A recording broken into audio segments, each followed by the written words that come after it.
Welcome to this webinar on the Consulting Job Search created at the Graduate Business Career Center at Carlson School of Management. The purpose of this webinar is to give you a basic understanding about what a consulting job would look like. The goal of this webinar is to answer the question, what does it take to do a consulting job search, and what can you do now to prepare?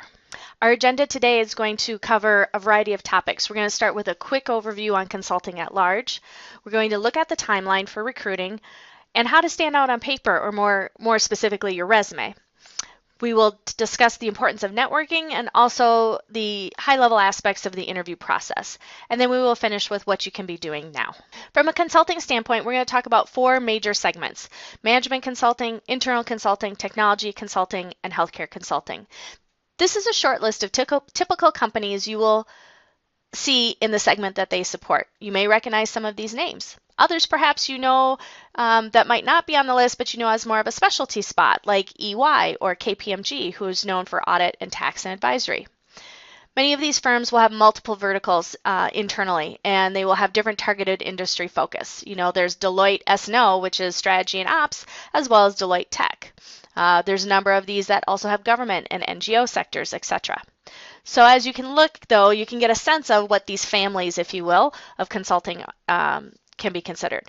Most of the time when people are talking about consulting, they are talking about the major three. So management consulting, technology consulting, and healthcare consulting. Internal consulting is an element and an option through on-campus recruiting, but for the rest of the webinar, it will not be the main focus as it has a slightly different approach for the OCR process. So let's take a look at the recruiting timeline.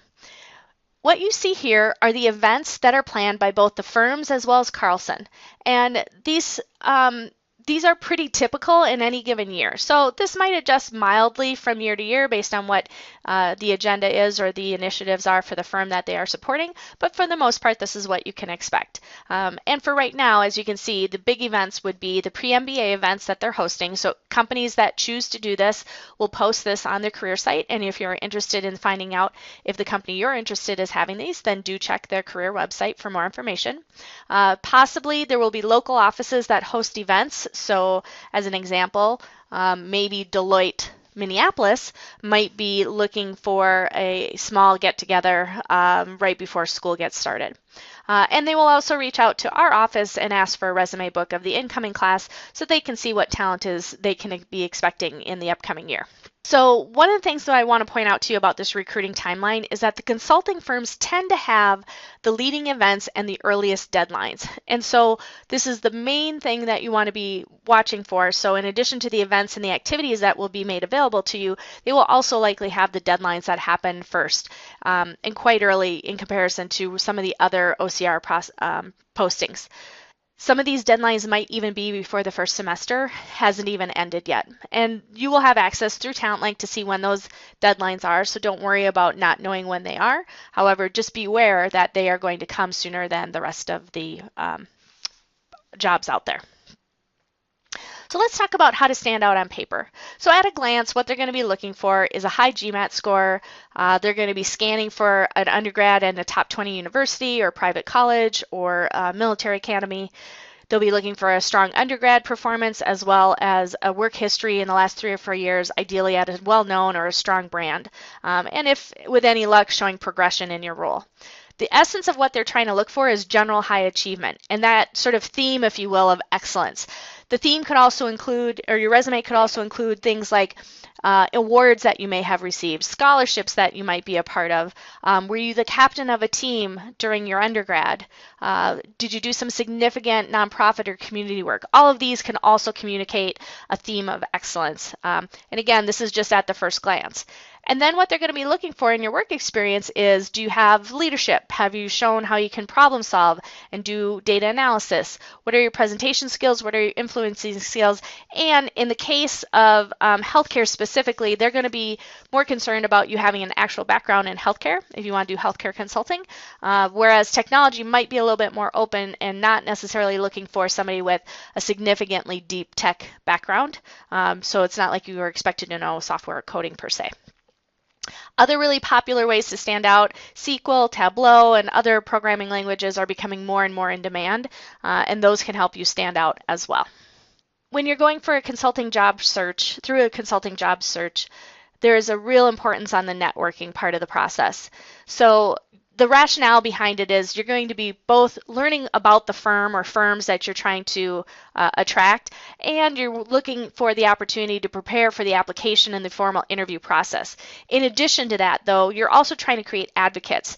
One thing about consulting is it's very relationship based, and so in order to be successful in this process, you need to have advocates on the inside of the firms that you're trying to approach and target in order to make it past some of those initial barriers. And if there are some things on your resume that might not be as high as you want, so maybe you didn't have a GMAT of 700, you will have advocates then on the inside that can say, you know, we recognize that that might not be the minimum standard, but this is a character, or this is an individual or a student that we would really want to have in the firm.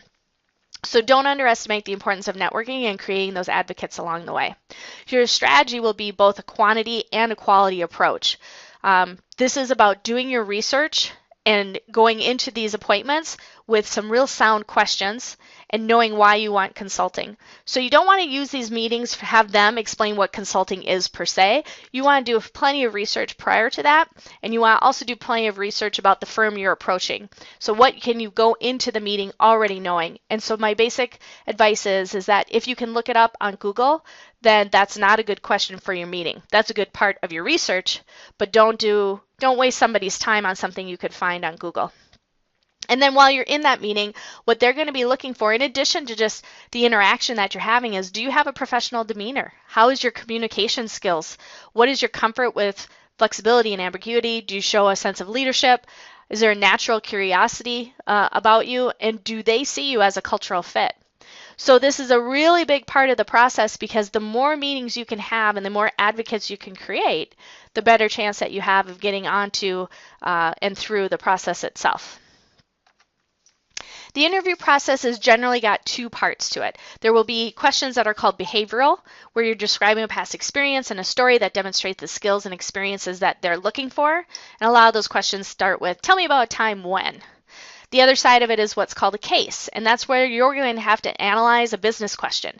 And your task will be to ask the interviewer logical questions that will allow you to create and formulate a recommendation to solve the problem that's being presented to you. There might be a market sizing conversation, business valuation, value proposition. It can run the gamut. And if you're able to do this well in the interview, you will have a lot of success in getting onto the final rounds. So how do you prepare for these two processes? Well, in the case of behavioral, what you can be doing right now is thinking about what really demonstrates some of your excellent work history. So start thinking about moments that you are most proud of, things where you have really took a leadership role, where you did some great analysis, where you're really proud of your background. Those are probably the beginning of a really great set of stories and interview stories that you can bring with you.